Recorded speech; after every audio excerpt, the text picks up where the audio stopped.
नमस्कार, मैं आरव देशमुख और मैं मीरा कपूर। आपका स्वागत करते हैं इस हफ्ते की दुनियादारी में। आज की इस खास कड़ी में हम बात करेंगे उन घटनाओं की जो एशिया से लेकर यूरोप तक की राजनीति और सुरक्षा पर गहरा असर डाल रही हैं। चलिए शुरू करते हैं। पाकिस्तान में आत्मघाती हमला। पाकिस्तान के उत्तर वजीरिस्तान से एक बार फिर आई है खून से लथपथ खबर। 28 जून को एक आत्मघाती हमलावर ने विस्फोटकों से भरी गाड़ी को पाकिस्तानी सेना के काफिले में टकरा दिया। इस भीषण धमाके में 16 सैनिकों की मौत हो गई और 29 से अधिक लोग घायल हुए, जिनमें मासूम बच्चे भी शामिल थे।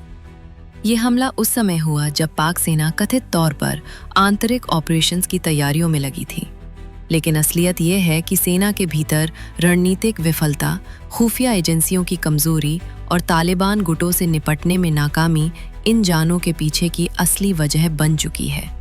इस हमले ने न केवल पाकिस्तान की आंतरिक सुरक्षा व्यवस्था की पोल खोली है, बल्कि एक बड़ा सवाल खड़ा किया है। क्या पाकिस्तानी सेना खुद ही अपने देश की सबसे बड़ी कमजोरी बन चुकी है? चौंकाने वाली बात यह रही कि पाकिस्तान के पूर्व सेना प्रमुख जनरल आसिम मुनीर ने इस हमले के पीछे भारत की साजिश का हवाला दिया। लेकिन अंतर्राष्ट्रीय सुरक्षा विशेषज्ञों और भारत की खुफिया रिपोर्टों के अनुसार ये दावा न केवल तथ्यहीन है, बल्कि पाकिस्तान की नाकामी छुपाने की पुरानी आदत को दर्शाता है। भारत की विदेश व रक्षा कूटनीति में मजबूती। इस हफ्ते शंघाई सहयोग संगठन की बैठक में भारत की रणनीतिक भूमिका फिर उभर कर सामने आई।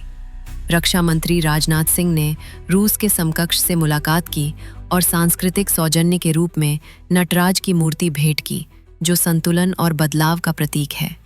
बैठक में भारत ने स्पष्ट किया कि वो बहुपक्षीय मंचों का उपयोग चीन से संबंध सुधारने के लिए नहीं, बल्कि क्षेत्रीय संतुलन बनाए रखने के लिए करेगा। आतंकवाद के मुद्दे पर भारत ने फिर सख्त रुख अपनाया और सीमा पार आतंकवाद की वैश्विक निंदा की मांग की। सबसे अहम बात, भारत ने एससीओ की साझा घोषणा पत्र पर हस्ताक्षर करने से इनकार कर दिया। कारण था चीन समर्थित शब्दावली और आतंकवाद पर अस्पष्ट भाषा।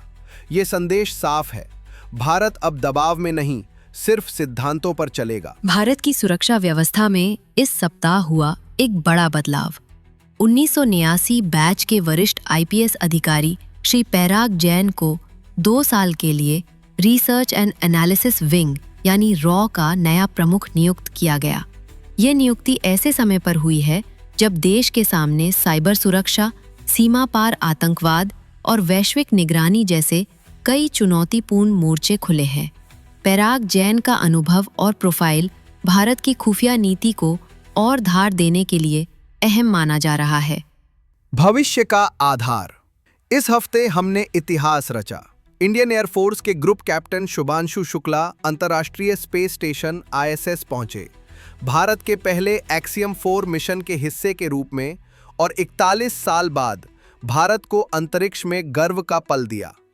28 जून को पीएम नरेंद्र मोदी ने शुक्ला से संपर्क कर उन्हें दूरस्थ लेकिन दिलों में सबसे करीब बताया और कहा कि ये सिर्फ एक मिशन नहीं, बल्कि गगनयान मिशन और भारत के अपने स्पेस स्टेशन की दिशा में पहला कदम है।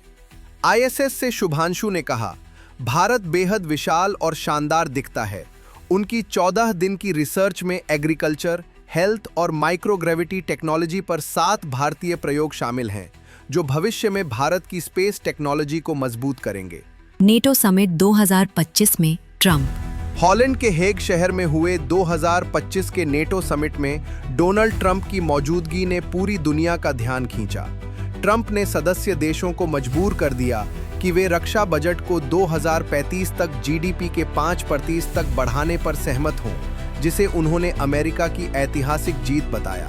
हालांकि उन्होंने नेटो के आर्टिकल 5 यानी एक देश पर हमला सभी पर हमला की पुष्टि तो की, लेकिन साथ ही यह भी जोड़ा कि ये आपकी परिभाषा पर निर्भर करता है।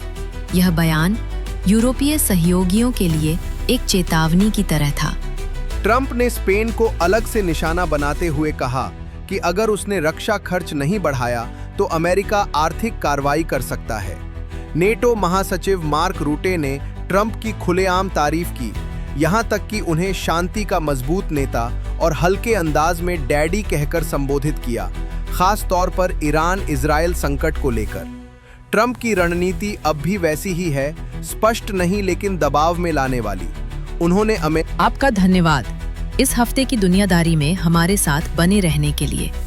मिलते हैं अगले सप्ताह कुछ और सच्चाइयों, सवालों और जवाबों के साथ। तब तक सतर्क रहें, सुरक्षित रहें। नमस्कार।